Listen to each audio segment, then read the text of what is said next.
అనకాపల్లి జిల్లా పరవాడలో శ్రీ పైడిమాంబ అమ్మవారి జాతర సందర్భంగా ఆదివారం రాత్రి నిర్వహించిన జిల్లా స్థాయి కోలాటం పోటీల్లో అత్యంత ప్రతిభా పాటవాలు కనబరిచి బంగారాజుపేట కొత్తమ్మ తల్లి కోలాట బృందం విజేతగా నిలిచింది. జిల్లా నల్గొండ నుంచి మొత్తం 12 జట్లు ఈ పోటీల్లో పాల్గొనగా ప్రథమ స్థానం పొందిన బంగారాజుపేట జట్టుకు ఎంపీటీసీ సభ్యులు పాయల శ్రీనివాసరావు 15,000 రూపాయల నగదు బహుమతి షీల్డ్ను పంపిణీ చేసి కళాకారులను ఘనంగా సత్కరించారు.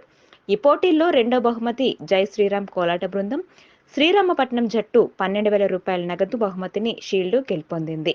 మూడో బహుమతిని మొగలిపురం కనకదుర్గ కోలాట బృందం ప్రవేశం చేసుకుని 9,000 నగదు, నాలుగో బహుమతి అంకుపాలెం కోలాట బృందానికి, ఐదో బహుమతి పట్టాలమ్మ కోలాట బృందం జూతాడ వారికి లభించాయి. విజేతలకు బహుమతులను పరవాడ సర్పంచ్ సిరిపరపు అప్పలనాయుడు, మాజీ సర్పంచ్ చుక్కా రామయ్య నాయుడు, ఉప సర్పంచ్ బండార రామారావు, 5వ వార్డు మెంబర్ పోతల అప్పలనాయుడులు పంపిణీ చేశారు.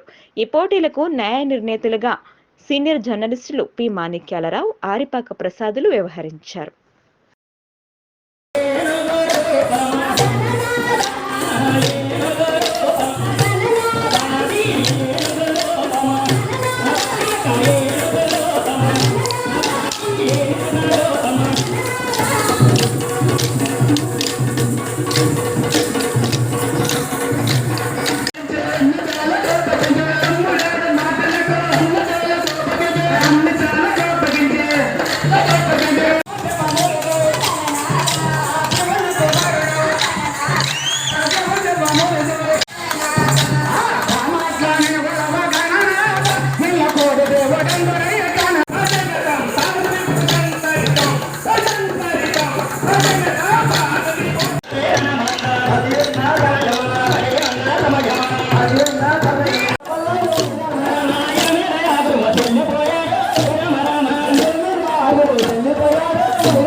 చిరుతల పోటీలు పెట్టడం జరిగింది పరవాడ గ్రామంలో.